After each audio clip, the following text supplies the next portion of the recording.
Hello,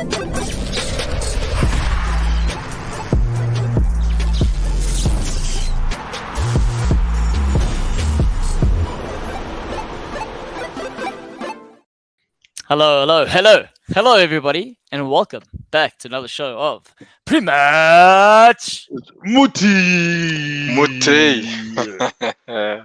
You know, Wanga Yes. always hits a delay, Silo, eh? He always waits for us to do the energy, and then he comes in. I'm the cool guy in the top right corner. That's what I am. Nah, energy. Yeah, It's definitely definitely up, guys. it's the lag. Yeah, it's my internet. I'm sure. It's the internet lag. Wow. I'm pretty sure. I thought I was on time, genuine. Like I thought I was even before you guys, but I don't know. Also, Silo, do you want to comment about Wanga's voice? It's rather husky this evening. Hey, man, it's a bit of a bedroom voice. Hey. Hey, what's happening? Turn off the lights. Hey, Wanga. Is that your bedroom? Your No. when you switch your lights off in the bedroom voice? Is that what's going on there? Nah, voice just it has gone away after. I mean, we had a 2-week break, and I think all that shouting after I've rested this voice, it's killed it. It's gone. Always shouting at the kids today. Gone. Yeah, I know you got to be loud and all that stuff. Not necessarily shouting, but yeah. It started Monday, Tuesday. Give us a 2-minute little synopsis of what you do. Which kids are you shouting at, man? So people can know which kids you're shouting at. Yeah, I was shouting at mostly my 7-year-olds, to be honest with you. But yeah, during the weeks I'm coaching 5-year-olds to 13-year-olds, trying to get them to understand the basics of football. So hopefully they end up better than the Bafana players. This That week can't be we're the having our standard, Wanga. You got to make them punch higher than that. Yeah, but we must start where we can. I mean, all those guys also were born here in this country, so we've got to be realistic about that one. And yeah, we've got matches this Saturday as well. At least I'll just be blowing whistles and not screaming. So yeah, and it's our first set of matches for the year, so very excited about that one. I'll try to get some footage for people, yeah, and then we can probably show you guys somehow. Awesome, looking forward to that. So just in case you didn't notice, that is Wanga Denga, the Denganator, aka Dengasaurus in the top right-hand corner. Also, Mr. Fresh head coach Legs. of Fresh Legs, Mr. Fresh Legs, yes. And the bottom there, we got Silo, switching things up. He's got a glass of red wine, feeling good, feeling happy. Red wine tonight, Also, I don't know what else. I mean, we might as well listen, Claudio, the red wine is for Ten Hag, man. It's for the Ten Hag announcement. Well, I can't drink my normal beer, just Ten Hag. Yeah, okay, Beyonce. I was getting to that. Why? Man United set to appoint Ten Hag. Is it because of yesterday?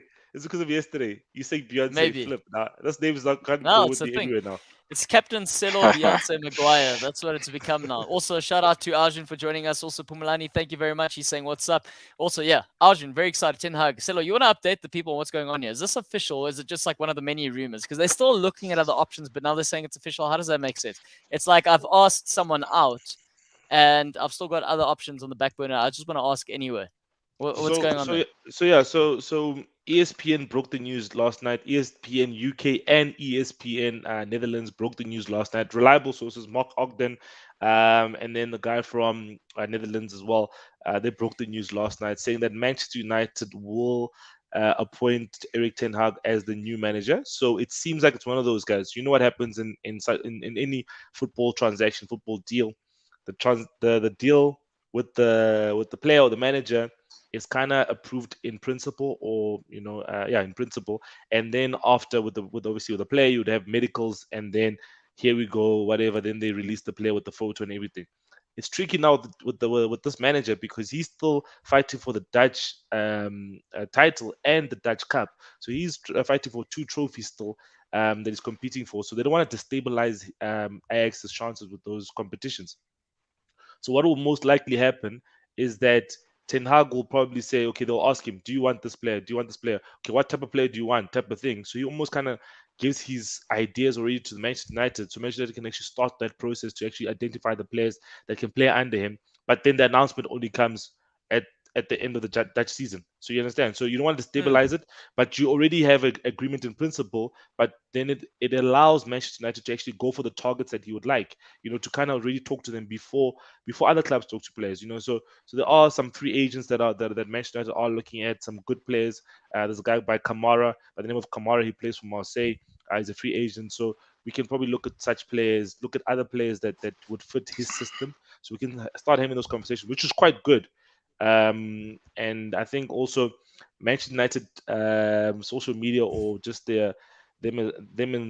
themselves, they probably saw that the mood was quite low after the draw against Leicester. We went into the international break, getting out of the Champions League, and then now we come back, we don't even get a win, we get a draw. And then Spurs is winning, we like 7th of the log. So they needed some positive energy amongst the fan base to at least still get engagement on social media, because Manchester United think as well. They're thinking engagement levels. Claudio, how engagement goes down if a team's not doing well. But obviously now we talk about Ten Hag. We like their pictures. We're positive about Manchester United again. We're happy, and also they probably looked at social media polls where people saying Pochettino or Ten Hag, and saw the fans want Ten Hag, and they're like, guys, the fans want Ten Hag, let's go for Ten Hag. But it also is a cheaper option in terms of the release clause, or what we have to pay in compensation to Ajax. I think it's £5 million, and then we have to probably pay PSG like £15 million or something if we were to get Poch. That's me, guys. I'm done for tonight. He's out. He's signing out now. He's had his piece. I've spoken for 5 minutes. I'm done. Wow. I'm out. That's it. Wonga, you want to weigh in here? What are your thoughts about Ten Hag? I know I've asked previously, but now that it's seemingly official, and obviously we've got Aman saying here he believes that they will sign Rice and Nunes primary targets. What are your thoughts about that in terms of the players coming in, the transition for the club, and obviously the manager Ten Hag if he does go to Man United in the end? Yeah, look, I think for Man United it's a good move. I mean, Ten Hag he's a good coach, and obviously you've said he's done well with an Ajax team. And you think, the Champions League always look like they can punch above their weight. But like I said before, I think when he gets there, the question for me is, I think there will be. I would need to see changes in that starting 11, or we'll see how they play again. But I think players like Maguire, and it's difficult. He's captain. I think he doesn't. I don't think Maguire survives in that Ten Hag team, because I've looked at Ten Hag. his defense it's his Ajax team, but he's had good defenders. In the past. But and Maguire and his form. He's and like ball playing, and Maguire is. Look, I don't know what's happened to him. He wasn't always that bad, to be honest with you. But yeah, his form is dipping week by week, and it's not picking up. I think that's a fair assessment, Wonga. We've got Ahmed saying Ten Hag thrives when he's the main role, or when his main role rather is head coach rather than manager. So let's see how it takes over in terms of transfers. Also, Sam saying get Emery. Let's get a good evening there at Old Trafford instead. After last evening. Wonga, how would you feel to see a former Arsenal manager going to Old Trafford there? Man, I wouldn't care. He can go if he wants. He was at our club, and I don't think I don't think he was a good fit for it. And I think we did the right thing by moving on from his role. Nope. So if he goes, I won't feel anything, to be honest with you. Let him have it. That guy didn't do that badly. I think he finished like 5th or 6th with Arsenal. Come on, guys. Ateta finished like 10th or something. Come on. Yeah, but then, look, I'm also saying Maguire's definitely going to play under Ten Hag, even if he does come. So, you still got Captain Beyonce, Celo Maguire there in the house. That's a problem. The most important thing, guys, is that Maguire still has certain qualities that I guess certain coaches utilize. You know what I mean? I think the most important thing, guys, as well, is just to play in the right system and also to get his confidence back. I think last season he played quite well. It's just his confidence has been low. Confidence happens in players. You know what I mean? You look at Bobby Firmino. At some point in time, he has never scored away from home. So that's just confidence, guys. So players go through this. They come up, they come down. So just give him some confidence, get into his head. Maybe maybe also the environment. He was feeling challenged also in the changing room, with certain players coming in. It does kind of become like that chicken licking ad, where the orange monster keeps The growing in the back. monkey. Yeah, that's Yeah, the it's on your monkey. back. Yeah, that's what it is. It goes, it grows and grows. Yeah. Just keeps weighing and you feel the pressure. Also, off topic, Sam saying, is it just him or is Fred really improved? Is Fred a new player, guys. newborn player? Man, guys, listen, Fred. I think top. I would say top three players under Rangnick. So yeah, I would say him and Sancho are definitely the top three players in terms of the performances that they've given. He's a much better player, but also, guys, Fred, when he plays for Brazil, he plays as an 8, but he plays as what we call almost like a destroyer, right? So it's similar to what Kante is. Kante is not a 6. Kante is actually he's an 8 that closes out attacks up front. You know what I mean? In terms of kind of breaks up play up in their half, and then they obviously counter. They obviously use the ball and counter from those positions, from the other team's mistakes. He doesn't stay deep and takes the balls off the center backs. That's what him. Breaks up attacks. Him and Idrissa Gueye, they do that quite well. So Fred does that something similarly, but I think Fred he has some qualities on the ball that maybe like a Kante doesn't have on the ball. He can actually do a bit of a pass if he decides to find his range. Sometimes his range is off, but he's got some assists this season. He's got some goals. He followed up on a Bruno Fernandes shot and got a goal. I think definitely top 3 players for under Rangnick. So he is on the up, which is good. And yeah, when he plays for Brazil, he plays with Casemiro or he plays with Fabinho. So he holds, and then they play with Lucas Paqueta ahead of them, and they play a Neymar on the left, and who else they play? They play a Richarlison. What's this guy? What's this guy who plays for Rafinha? They play Rafinha on right. Yeah. So I think it's best suited position for him. So yeah. Okay, Wonga. Just because I can see you as bored as I am, you're listening to Celo talk about United. Let's talk about something else. In a positive manner. In a positive manner. Yeah, we don't like that. Hey, Wonga?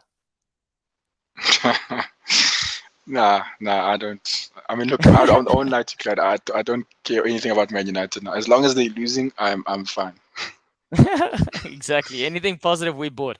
Now, UEFA's new financial sustainability regulations to replace financial fair play. Do you gentlemen know anything about this? Have you read up on this? No. It was announced earlier. No, listen, guys. There's snakes. No, I never heard about this. What's happening? Tell us, Claudia. UEFA snakes. Hey, so UEFA changing the rules, as you can see, according to the headline. Just give me a second here. Yeah, they're just changing some things up. I'm gonna bring up the whole list. What list? No, I'm not gonna bring up the whole list. What list are you talking about? So anyway, if you go to Sky Sports, they'll talk about how new financial sustainability regulations to replace it. There are 3 main pillars to be cognizant of. And the 3 pillars are the following. Give me a second. I'm going to find it for you here. It is, the 3 pillars are, there's going to be a no overdue payment rule, football earnings rule, and a squad cost rule. And obviously, if you go into more depth, you can understand all of these things. But pretty much what they're saying is we know most football clubs, they tend to spend whatever they earn just to cover the squad's sort of wages. So they want to reduce that from being able to say, okay, if you've earned, 100% of your earnings for the year, whatever it is, you spend that all on your squad. They want to reduce that to only 70%. So you're only allowed to spend 70% of what you've earned to try and make it more sustainable for clubs. They're also allowing clubs to go into 60 million debt after the season. So you're allowed to play around with that. And then they'll have someone else checking what's the sort of thing when they get contracts and they get sponsorships and that sort of thing. So they'll make sure that there's an outsider regulating that, making sure that the sponsorships are legitimate and they're not just inflated to support the football club, hence the Man City situation. So that's currently what they've done, and they're all happy. Yeah, what? You know that whole Man City thing, man. There's a sponsor that Man City has, guys. And when you try to trace that company, guys, those offices don't exist. Yeah, that's the point. That's why they're gonna have like a third party to make sure this is all legitimate. So go read up on that, see that, and saying, AKA City are screwed. I don't think City are screwed. City are fine. They've set up for this process. And also what UEFA did was they got buy-in from all the federations, they got buy-in from all the clubs, they got buy-in from all the necessary stakeholders, and it's going to be something that's implemented across the next 3 years. So they'll be fine. Just we had to just touch on that. But now let's move over. We're going to discuss Champions League results. We're going to start with the first game, Wonga Denga. Benfica 1, Liverpool 3. Thoughts on this game? Obviously, Champions League quarterfinals, first leg done. What do you think about this? Yeah, I mean, I think Benfica they've done. They conceded too early there. They've done well to make it less. But I mean, that was a silly error by Liverpool. I don't think Liverpool will do that again come the second leg. So I think Liverpool are probably through comfortably, and they're gonna go to Anfield as well. Yeah, I think it's pretty much over for Benfica, to be honest with you. And that's all I can say about that. Yeah, no, definitely. I think it was interesting because the game was so comfortable for Liverpool in that first half. So comfortable. They came out second half and they got super sloppy. The crowd, obviously, the atmosphere grew, literally got Benfica back into the game. They got that mistake from the man who scored in the first half, Konate. And then all of a sudden, but that's where I started getting, the whole scrapping of the away goal rules, guys. I know we're quite opposed to it up front, but I actually think it's making these ties a little bit more interesting. If we look at the other games, we're going to break them down. But even like the game with Liverpool, it kind of forced them in this first leg to push on and get that third goal. So the game was still open, and there was always an opportunity for Benfica to get. Yeah, so there was an opportunity for them to get that second goal. So I don't know what your thoughts are about that. No, I think it does play a part. I think definitely in terms of even the Chelsea and Madrid game, at Chelsea and Madrid, yes, sat back a bit in the start of the second half, but still they were still looking for that opportunity. Yes, Simeone still played anti-football in his quarterfinal, but at least that game was exciting. There was some sort of a chance from both sides. I mean, I think So I think definitely it has helped a bit. I think Claudio, Sam saying something about me. Solo was right about Benzema. Please, Claudio, don't let me control. Let me control. There we go. Look. Wonga Denga is saying Silo is right about Benzema, but we're not talking right now. We're talking about Liverpool, and let's get back to the point that we'll get to Real Madrid. Away goal definitely does add something into the taking it away does add something to the games. I think also, guys, like it's also good to see a team like a Benfica. I think historically it's a big European team. I mean, back in the 60s and 70s, they were, Eusebio and all those players. So yeah, it's great to see them. The Stadium of Lights was buzzing on the night. So yeah, let's see what happens at Anfield. But I'm happy let's forget about that. Let's talk about, if we dissect it a little bit. We spoke about the Darwin Núñez. He had a great game against Liverpool. He was causing issues.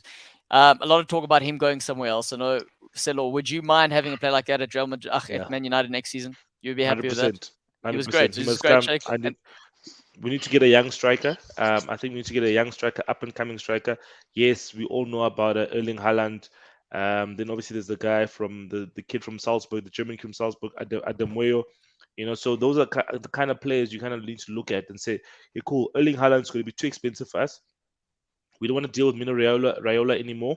Let's look for a player that is doing the business at a big club in a big league. A Portuguese league is still a big league, and then we can bring that guy onto our books and obviously integrate him into the side. And then also the nice thing is that if Cristiano Ronaldo stays, right, then it's not that player doesn't almost expect to start every single game. You know what I mean? So you kind of lead him into the team, and then obviously takes over the mantle, and then becomes the number 9 for Man United. So it doesn't really force him to obviously hit the ground running. Whereas you get like a Erling Haaland, Cristiano's going to be sitting there on the side and saying, "What am I doing? Why am I benching?" You know what I mean? And that's not how it's supposed to be. So I think Darwin Núñez is definitely a good prospect. Man United should definitely be in for a shout with him. I think the Wanga's team, the other North London team, if they still have Kane, they won't sign in one. But Wanga, you should also have a look at him. Quite a they have been. I think they have been linked with him. But he's been linked with a lot of Premier League clubs. So let's see what happens there. I think overall, everyone is agreeing that Liverpool seemingly are going to walk this time the second leg. So let's go to the second one. Man City 1-0 Atletico Madrid. What's interesting about this was Pep Guardiola sent videos to the Bull Boys, all Bull Boys, saying, we need you tonight in tonight's game. We need to make sure you do not let Atletico Madrid slow the game down. So the Bull Boys were picking the ball up at every chance and forcing the ball into their hands. I don't know if anyone noticed that. Damn! Wow! That's quite interesting. I didn't watch much of the game now. Well, that's quite interesting. I watched the highlights of this game, but it's actually interesting the fact that that's what happened. I think it's you see such things, guys. Some managers don't think of such things, guys. You know, you bring in the ball boys. The ball boys actually feel a part of the match. They actually feel like they contribute to the victory. You know, the ball goes out, you just hold it quickly. You throw it, you know, quickly. You know what I mean? That adds something to the tie. So I think that's amazing. Pep obviously, I think they probably would have won another goal, but Simeone is happy with a 1-0 loss. No shots on target, 0 corners, guys. That's shambolic, guys. Gents, I just feel for João Felix, man. How this kid is stuck at Atletico for at least the next 2-3 years. If he had gone to any other club in Europe or more of an attacking sort of He club, went. we would have seen. Guys, Barcelona tried to Yeah, sign he him last left. season. They tried to swap him with Griezmann. So Barcelona was willing to give him Griezmann plus money. But they were trying to figure out how they're going to find the money. Then they thought to themselves, okay, we'll do a loan, but we've got an obligation to pay a certain sum next season. So that's what they're trying to do. And I think maybe the sum was too small, but which would have been a nice move for Barcelona, and he would have fit quite nicely at Barcelona. You know what I mean? I think Barcelona, especially under Xavi, are playing beautiful football. He would be, you know, the centerpiece of such a system. You know. That's true. I just want to jump back to Sam's comment saying, Claudio, let's be honest. Do you really feel Liverpool has what it takes to win the Champions League? And it says perhaps after they face City in the league, we'll know better. I mean, what kind of a statement is this or question? Do I really? But if Chelsea could win the Champions League last season, then why can't Liverpool be the champions? That's all I'm saying. But yeah, anyway, what a match, says Ryan. Max Smokey, I see he's updated his profile name. Shout out to that. Let's be honest. Be honest. Go on. No, he's asking. Let's be honest. Do you really? I was do being you really honest. feel? Okay, but Yeah, okay, of he course. gave a short and succinct answer. Easy. Then That's what I do. So it says Max Monkey saying Atletico are so good at defense. They are organized. So overall, if we look at the second leg, do we think Atletico are still in this? Yeah, no, definitely. I mean, they'll have to attack more, which then Man City, I think Man City are going to try and take advantage of that. But yeah, you can't write Atletico off. I think Diego Simeone obviously not that happy.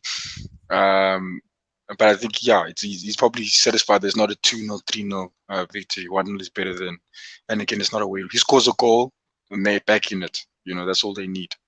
It's not a mountain like it's not a 2-goal thing.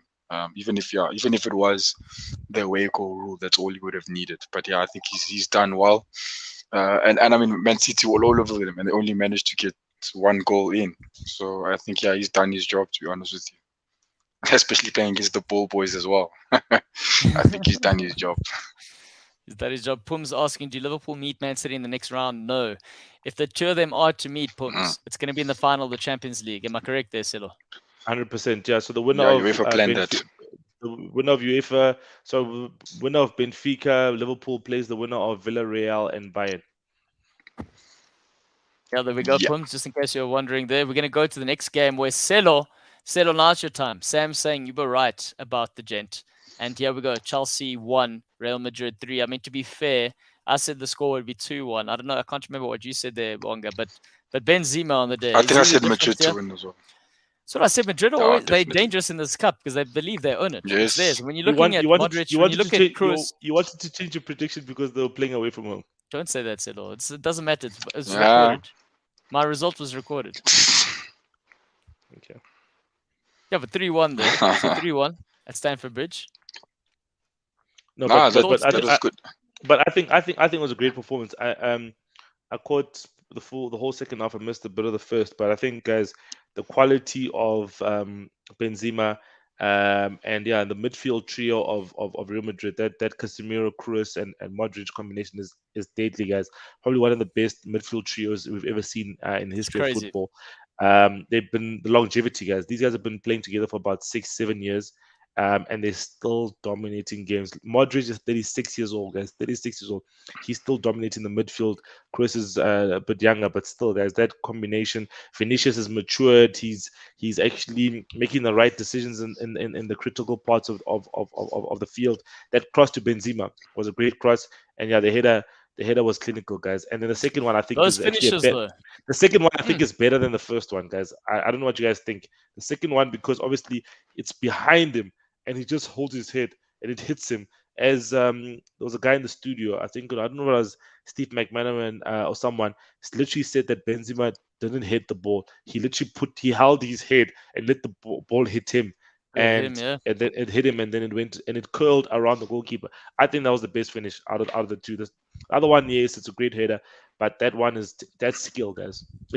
But guys, then second half, Romeo Big Boots comes on the field, and then he has two chances to hit the ball. Right, the first one he hits it way wide. Right, he's supposed to do this, and he hits it, and then goes where it's almost coming from. Then the second one is a sitter, and he misses the sitter, guys. So yeah, I think Musa, we owe you apology about your striker, but hey, man, guys, some of these things, I don't know. I think Lukaku kind of hides in big games, guys. Yeah, I think that's a known fact. Yeah. I think he must go back to Italy there, Wonga. Yeah, he must go back. He must go back. But it won't be bad for him. I mean, he doesn't. No one knows what's happening with Chelsea at the moment. So, but yeah, he's been quiet. He's been quiet now. After all that Italian stuff, he's been very quiet. Nothing's been said. Yeah, looks like he's going down again. And Jamie was up on the rise. Sad to see him go down now. Yeah, it's football about decisions. What's quite interesting here is Aman saying Liverpool Madrid final. And then Jason obviously chipping in here saying Real becoming real contenders for the Champions League. And I think and that's what I said, that they always are. They always are going to be contenders just because of what the history and the heritage. And obviously you've touched on the experience of those players. I think they're more comfortable playing in the Champions League than they are at La Liga at the moment, because they just feel like if we work it out, it's X amount of games and we can do this, we can make something happen. So in terms of if Madrid do go through to the next round, which is seemingly the case here, Chelsea, goodbye, Man City, Real Madrid, the prospect there. Whoa. How do we think that unfolds here? Because we've got the possibility, if, of course, Liverpool can make it that far, you've got the possibility of a Liverpool-Man City final or a Liverpool-Real Madrid final. So revenge there without the carries, like Aman says.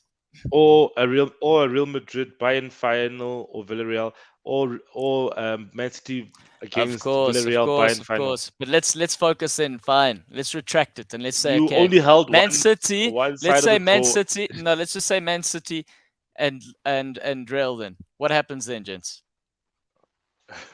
One guy go first, man. This is enough of this guy. I don't know, man. Man City Real. I don't know, Claudio. I think, yeah, but that's the thing. Real Madrid, like you wouldn't have expected them to get here, and when they like against PSG, I thought they were done and dusted. Like the first leg, and then they come into that in the second leg.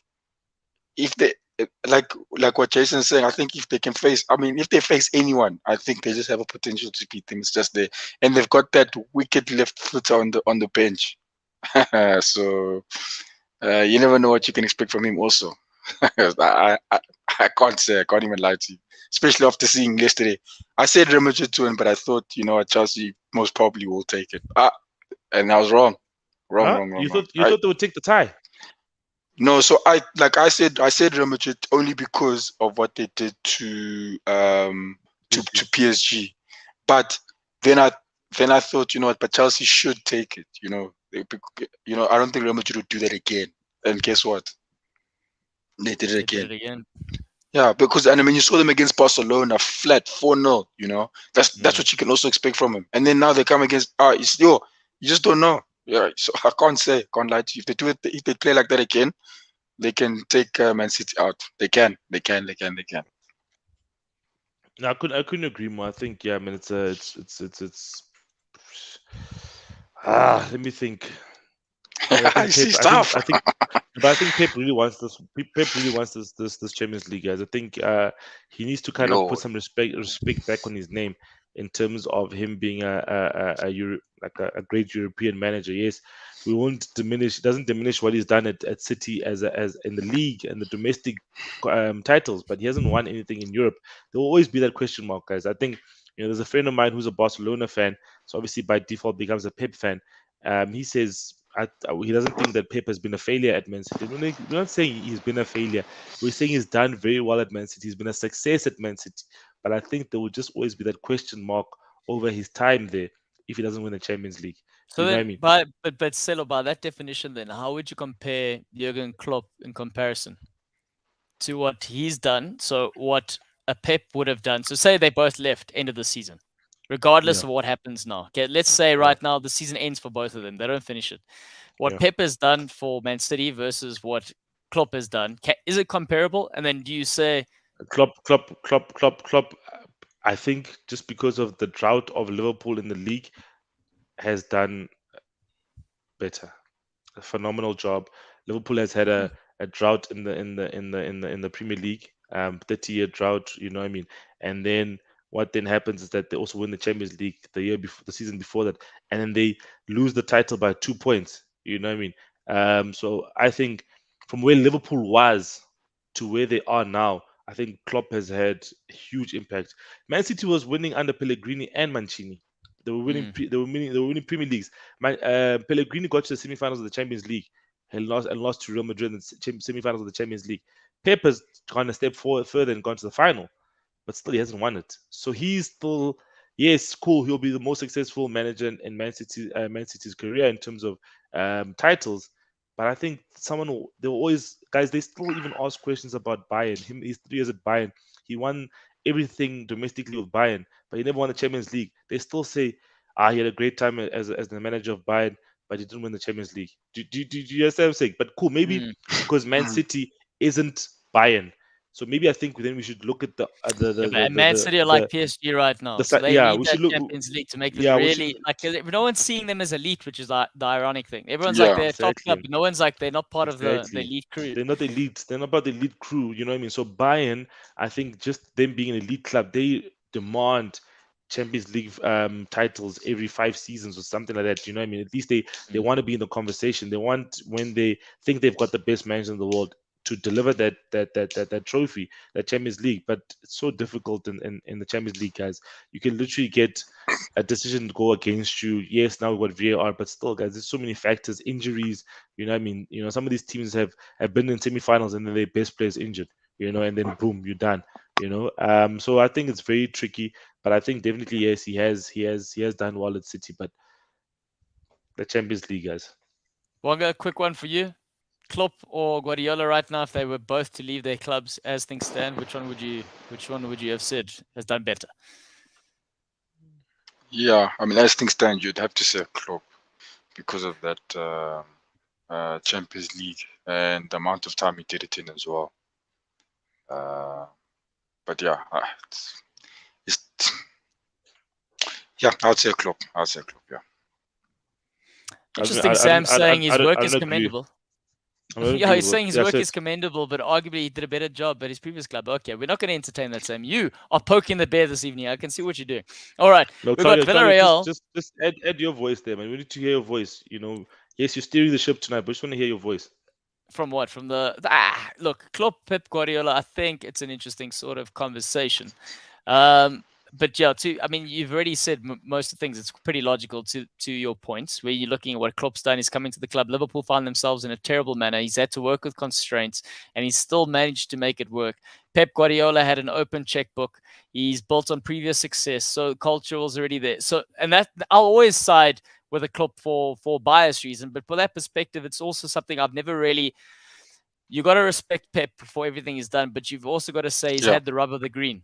Which is also, it's easier to get what you want. It's easier to do what you want when you get what you want, if that makes sense. If you give me all the tools to do exactly the job I want to deliver, then it's a lot easier, as opposed to going, here's a butter knife and you got to carve this beautiful thing, you know? So that's always my argument. But yes, PSG, Man City, they definitely need to get a Champions League just to put them up in that bracket and also give them some sort of respect from everyone else's perspective. I think I saw the other day, for the first time, I saw, I think, like a 7-year-old wearing a Man City jersey.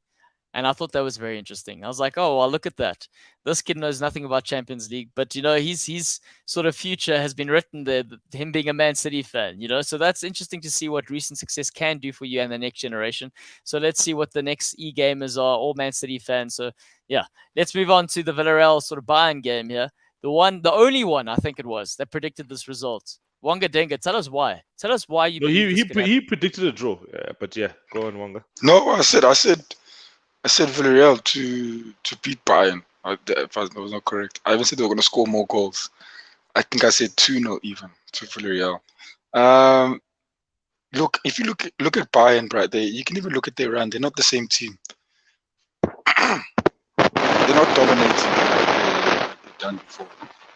Sorry, Wanga, And Okay. we've lost you. Okay, We your lost voice. you there with your sound. Your Just voice. Sound. slowly, be gentle with your Jump mic, back. Chief. Yeah, cool. can you Okay, guys go hear me for it. now? Now you're in the game. Okay. No, I'm saying Bayern are not the same team that they were before. You can go look at the they passed a couple of games, and there's always, I can't remember what that team is that beat them 5-2. And that was a strong Bayern team that was fielded that day. And they're conceding a lot of goals as well. And that's why I just felt that they were vulnerable, to be honest with you.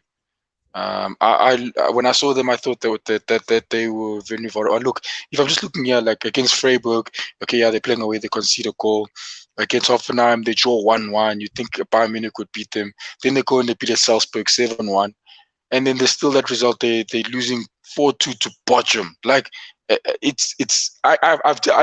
watched a couple of the games that I'm watching now. I don't, and they're losing with like a first team, and that's why I thought, Villarreal, if they come there prepared, they have an opportunity to beat Bayern, because it's not the same dominant Bayern that was there before. But again, just like that, they had that loss. It was, even though I'm saying all that, Bayern can and has the potential to next leg turn everything around. You know what's You gonna know, happen in the second leg, eh? He's gonna play yeah, that crazy. He's gonna play that crazy formation of his again, where he plays one holding player and the rest are attackers. Like he actually that was so crazy. He played 3-1, 3-1-4-2. Like that was a crazy formation like I've never seen in my life. He had literally Leroy Sané playing as a number 10 with Muller, and then he had wing backs that are not even wing backs, that are actually forwards playing on the wings, and he had three center backs. I couldn't believe it, but yeah, I agree with you, Wonga. Villarreal should have, and it's unfortunate. Villarreal should have won that match 4-0. They should have won that match 4-0. There's many. The other one was clear when Neuer had passed the ball to Moreno on the halfway line. And Neuer was literally on the circle. Moreno got the ball, and then he hit around. And the biggest threat I saw in that game, and I said it before, because Villarreal have Danjuma, I think he's a top class player. Danjuma, and I think people meeting him for the first time will also get shocked.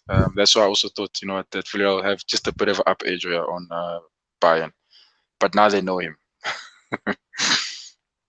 So you think they're going to come back? Pum's saying, shocked but Bayern to take the game in Munich. You think that's going to happen? Yeah, it's possible. That's they can. Yeah, and who's saying that? I'm saying it's could be 8. Yeah.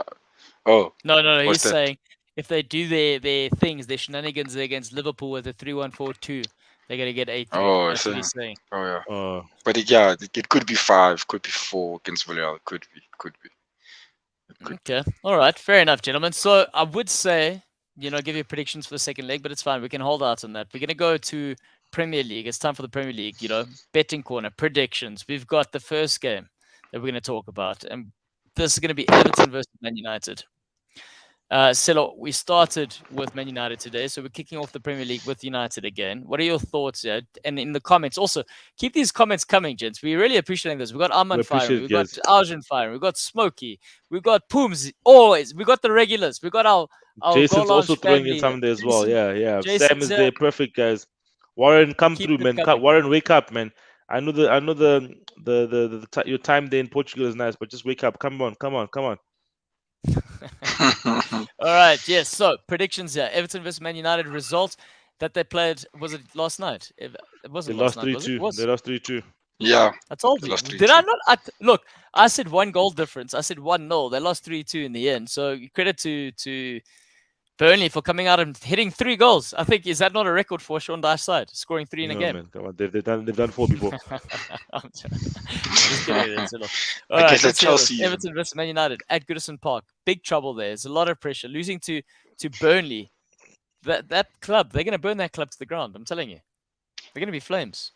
No, definitely, guys. I think, guys, Frank Lampard in his 12 matches that he's managed for Everton, he's lost 8, guys. 8 matches, guys. How do you lose 8 matches out of 12? You're supposed to be steering the ship. But I think in Everton, guys, I think we probably spoke about the fact that Everton may have been better suited, right, to rather fetch a specialist relegation manager or Big Sammy.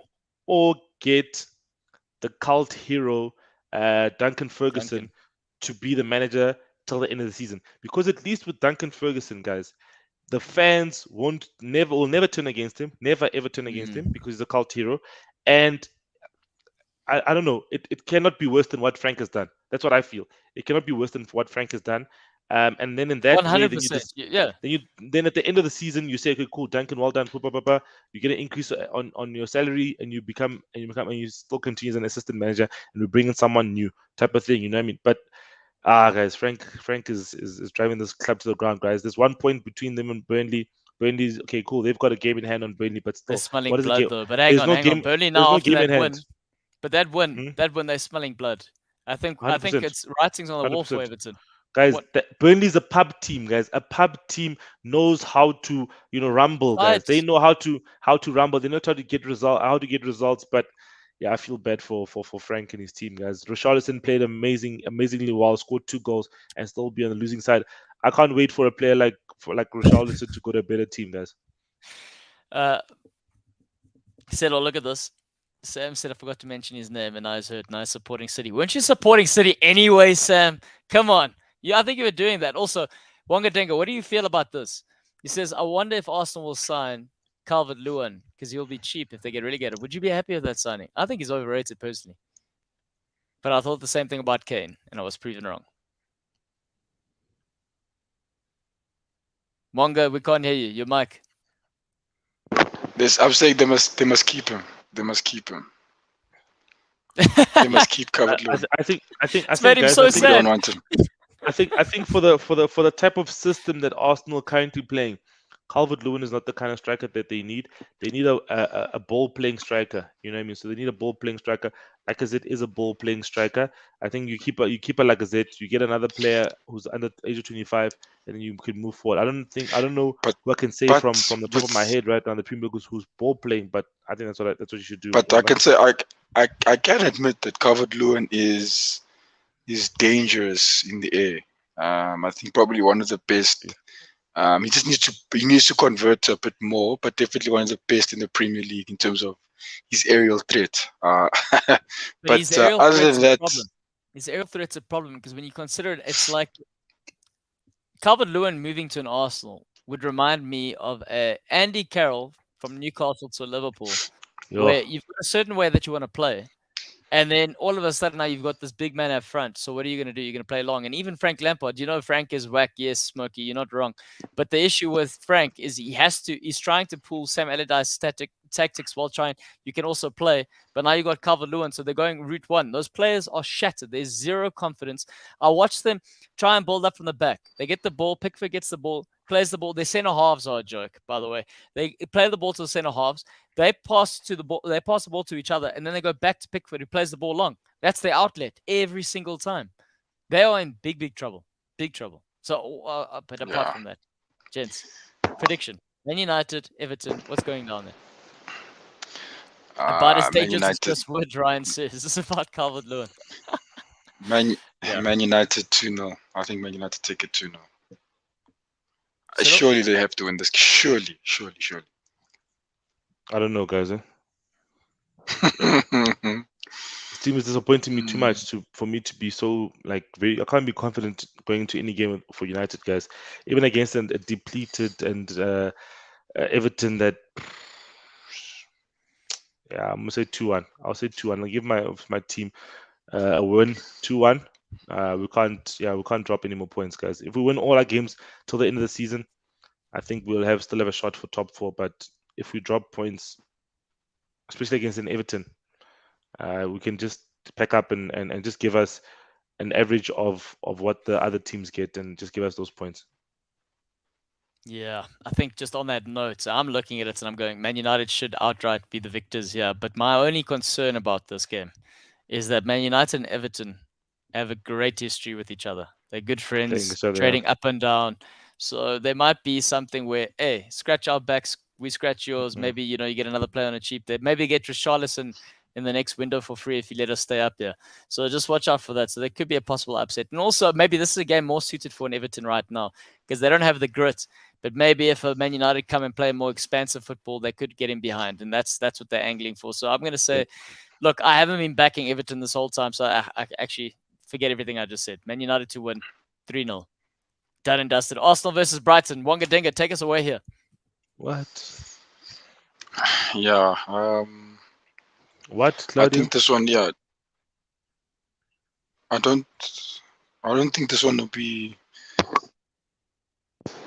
I don't think this one will be an easy one for Arsenal. Last time I think we played them, we did struggle, if I'm not mistaken. Just want to quickly double check here, but I think I don't even think we got points with them. But I'm just hoping Arsenal can, bounce back and get into the winning streak again. Yeah, but this one it won't be an easy one. But again, Brighton as well have also hit a slope of note, and many teams have been capitalizing on them. So I'm just hoping that Arsenal can do the same because Arsenal were flat against Crystal Palace. I don't think they can do that. Twice in a week. If we play like that, like we're getting against Crystal Palace, we could get hurt against Brighton. That's the truth. But I think we do have enough to get over. So I'll say a 2-0 to an Arsenal. Yeah, 2-0, guys. 2-0, guys. Has this team actually won in the last? When's the last time Brighton won a game, guys? I don't know. They've been struggling. Eight.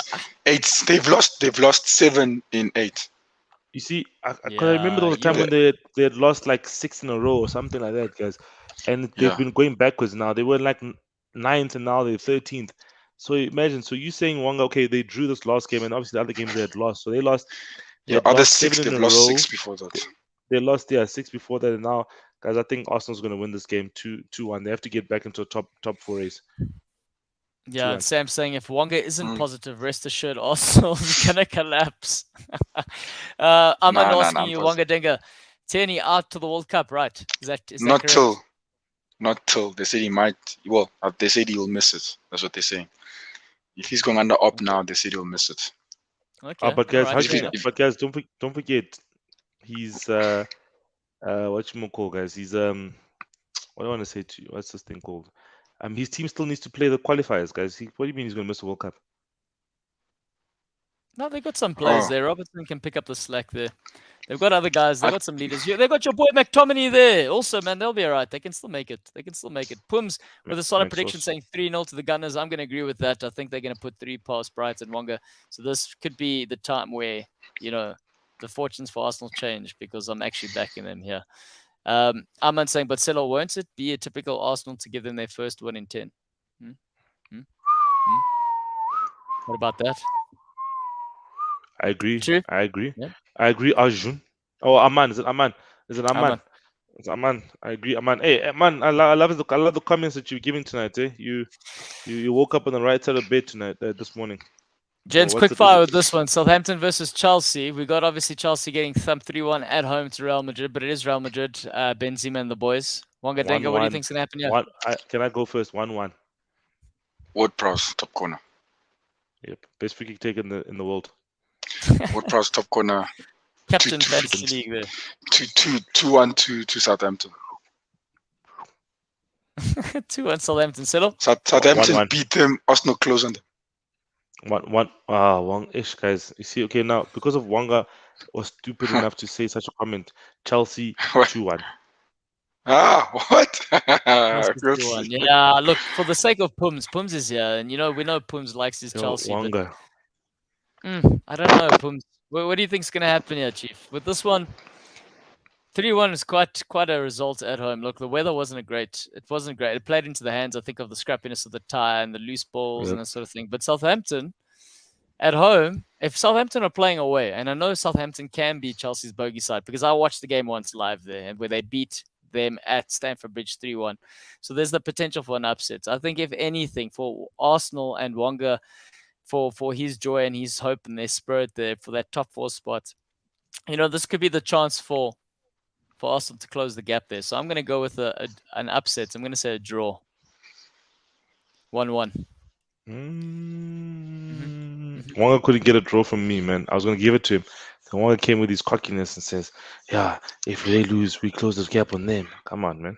What do you... That's what's going to happen. Like. No way, Jose. No way, Jose. 2-1 to Chelsea. All right. Well, let's go. We touch this. We talk about this one just because Spurs are in this top 4 conversation now. They're not leaving Wonga alone here. They're haunting him. So Aston Villa versus Spurs. We know Gerrard's struggling at the moment to get 3 points from anywhere. Spurs obviously big victory against Newcastle, but they are traveling away. What do we think? Yeah, Wonga Denga. Aston Villa will win it 2-0. Spurs are also up and down. Yeah, they got their first 3 consecutive wins. Is this with your heart or with your head, yeah, Wonga Denga? It was his heart, guys. Definitely his head. I think they're both in the same. I think Tottenham are gonna crumble. Yeah, they've always got that in them. They perform well against the good teams. They've done well. I'd say well. Brighton have had a poor run, so can't really count them. West Ham, decent side. They've beaten them. Newcastle also had a Newcastle actually good team, but you'd expect it, and they hammered them. But I think that's enough for Tottenham. They've been up and down. I think that's just enough. It's been 3 wins. Yeah. They don't know what this feels like. They don't know what this feels like. I think Aston Villa, Steven Gerrard's boys will take them 2-0 there. Philip Coutinho. Then Arsenal climb. Yeah, I think it's going to be a 3-1 victory to Spurs. I think they're going to compound the pressure on Gerrard, but Gerrard is taking them away from a relegation zone. I think that's the most important part for Villa. And the next season they'll restart and then obviously build and plan ahead and get the certain players that Gerrard wants, probably in the centre back area. I think he's a bit light at centre back, so I think he can definitely make some signings there. So I think it's definitely going to be a 3-1 victory to Spurs. I'm gonna start with Pums this evening. He's saying Villa 1-0, but let's do that, Wonga. Let's go up and down. Let's say, I've got to back my boy Steven Gerrard. It's probability, it's patterns. It's like playing roulette. You can't put it on black all the time. And Villa have lost, I think it's 3 in a row. So it's about time at home where the fortunes change. So I'm gonna say 1-0 victory. And we know Spurs are all over the place. So yeah, I think just to second what Wonga was saying. Alrighty, the big one for this weekend, gentlemen. The so-called title decider. We know in the past this game pretty much was decided by inches with the ball not crossing the line, and Man City went on to win the league. And yet again, this game is taking place at the Etihad. What do we think is going to happen here, gents? I know some comments have been made. We're going to see Liverpool's real title credentials and Champions League credentials and all the after this game. But how do we think this is going to shake out? Yeah. Yo, Sam's flying out the blocks here. Look at this 3-1 City. Yo, Sam, you didn't even come on. You didn't even let me finish my introduction. Ay. He's doing what Naledi was doing last night in the yesterday in the quiz. But yeah, you'll see, guys. At the end of the show, just stay here. There's this gonna reveal of something. Stelo's got an announcement. He's got an announcement. But cool. Wonga, take it away for the game. Wonga, your mic. Wonga, your mic. Sorry, I think City will take it. I think they wanted more than Liverpool. It will be tightly contested, but I think just like Sam is saying, I think that will happen. 3-1 to City. Tightly contested, but it's going to be 3-1. What, in the last 5 minutes or something? Oh, God. No, I mean, I just mean these guys. When I say title, I mean they'll be, in terms of competition, in terms of how they'll compete with each other on the field. I think it'll be neck to neck. They're gonna fight for everything, both teams. But I think I think City will be the ones on top. I just have a feeling about that one. and it needs to happen. You know, I think obviously both teams need a win. And I think, more than anything, Liverpool are the ones that are chasing City, so they need the win to obviously to overtake them. So I think in that regard, you'll probably see Liverpool going for it a bit more. And also Liverpool Agreed. do have, I think Matt mentioned that Liverpool still have to play Spurs as well. So they have to play Spurs and Manchester United. I'm not saying those are games where they'll not get their victories, but obviously it's still matches where it's a bit tricky. So I think it's going to be a draw, because I think also Man City just don't have to give up too much in this game, so they don't have to extend themselves too much, but they obviously need to manage the game as much as possible. So it's almost that thing of you playing, trying to get that first goal. So when you try to get the first goal, you obviously ahead. Then Liverpool's trying to come at you, and you try to catch them on the counter type of thing. So that's where people probably try to get that first goal, so they can try and dictate the game a bit more. Whereas if Liverpool gets the first goal, it plays into Liverpool's hands, and I think if Liverpool gets the first goal, I could definitely see them winning. But if City gets the first goal, I could see a draw or a City victory. I like that, Silo. I think it's a fair assessment, but I also like what Pums is saying: control versus rock and roll. This is the thing about this game, is we know that it's perfectly poised where both teams have to go for it. I mean, you could argue Man City they will take the point, but they're not going to do that because it's Pep Guardiola. We do know that he likes overthinking the things. Let's hope he overthinks on the day. But the problem with both these sides, and why we get the rock and roll football where we do all the results that we do, and why it's so entertaining, is there are spells that each team is on top. Now, the last time Man City played, they went to Anfield, and they were actually the better side between the two. And Foden had his moments, and he really, really took advantage of that left-hand side. And that's going to be crucial for the game when we're looking at Trent. Can he cope with that? I think the difference this time around with Liverpool facing them is Liverpool have those extra options where if it's not working up front, they can change someone and bring something different to the game. So what's quite interesting is whether or not we know Firmino didn't play. We know he rested Jota, seemingly because he's going to play him on the weekend, and Diaz is going to sit on the bench and come off the bench. So that's going to be an interesting outlet for Liverpool. But we know Man City are going to dominate the midfield. They're going to have most possession, but there will be times if they push high enough, Liverpool will get in behind. Now, Sam's also made an interesting comment about Salah, gents. Salah, since he's come back from, he came back from the failure to qualify for the World Cup, all of a sudden wanting to sign the contract. Apparently, it's the Egyptians that have been telling him he needs to leave the club. Now he wants to stay at Liverpool. We know he's not looking, at least against Benfica, he wasn't great. I mean, but we're all entitled to a bad day. But he hasn't been looking good. But the question is, with Liverpool, if Liverpool are to win this game, what do they need to happen for them? That's the question they want. What do Liverpool need to make sure? And I know I'm talking about Salah being poor in form, but if Salah doesn't show up, can they still do it?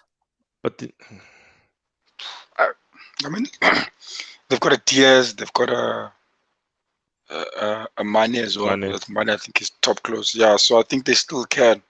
Liverpool. I mean, both teams have no excuses really.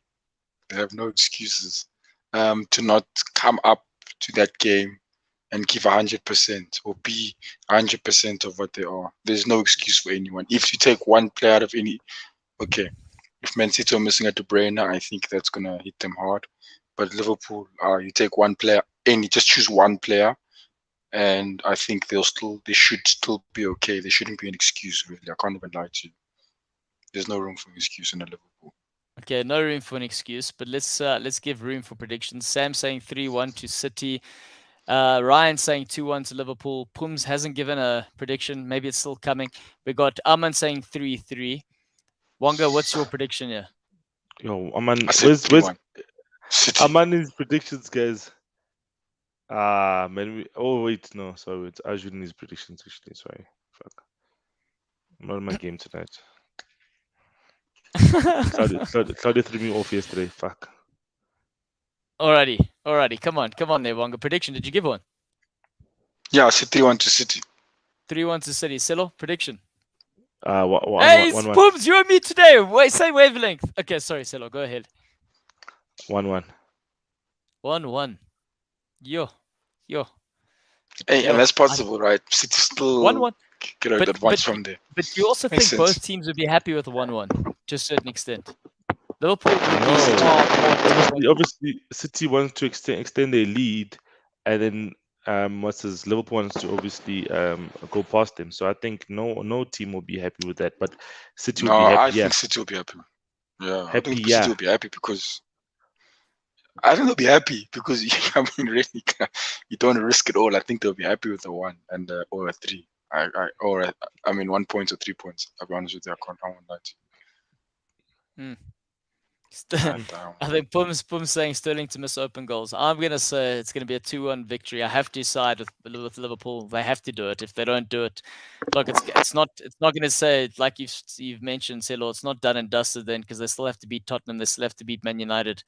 But I think they'll be in a good way, and the league is something that they want. Like you said, I think Nick said on Tuesday, League Liverpool, Champions League Man City, largely because that's where their appetite is lying for between the two of them. I think, I don't know, it would be tricky, but I think if you had to offer both managers a title at the beginning of the season, I think Klopp would want the league title, and like we know, it's obvious, Pep would want the Champions League. So I'm going to say 2-1 victory for Liverpool.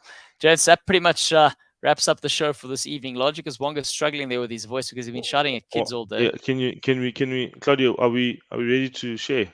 Let's maybe do this. Yeah, it's time for final thoughts. You can share. Okay, wait. Hey,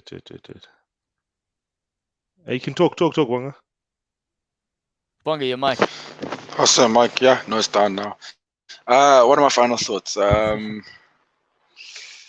Yeah, look, I know guys are irritated by it. Maybe because they also see it happening, but Arsenal, I think this weekend, Tottenham, Chelsea, gonna get a banana peel there, and we might just capitalize on that one. Okay, guys, my final thoughts, guys, coming in hot. Claudio, are you ready? Let's go. What are you doing there, Chief? Oh, wait, give me a second. I'm not ready. All right, there we go. Are you ready?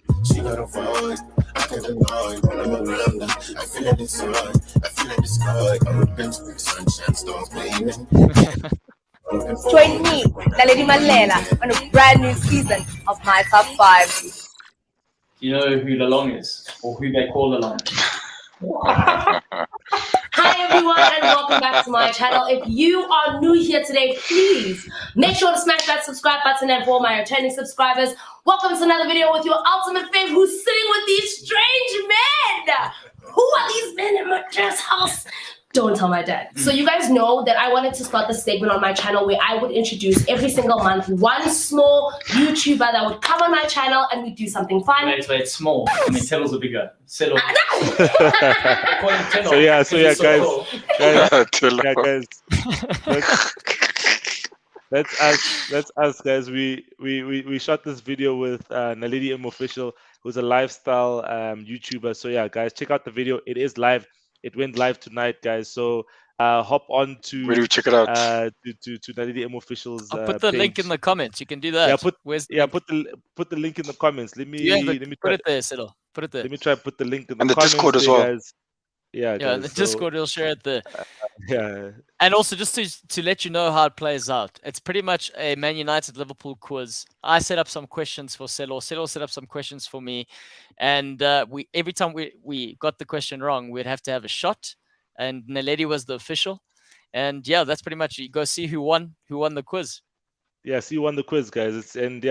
Lots of laughs, lots of shots as well. So yeah, pretty cool. Right, there we go. Oh, did you shared it there? Okay, so Dia saying both you boys looking amazing. Thank you very much. Did it go to you? I tried it. Okay, I think it's there. But we're also sharing the Discord channel. It's there. Right, my final thoughts, gentlemen. Liverpool, keep going. We're gonna win this. We're gonna win this weekend. Come on. And on that note, because I know we're gonna win this weekend, because I know it. Wait for it. Oh, yeah, that's what I'm talking about. That's what I'm talking about. Right, gents, you're not in the show. Let's do it. 3, 2, 1. Stop it. Oh, wait, I need to stop. Stop it. Poops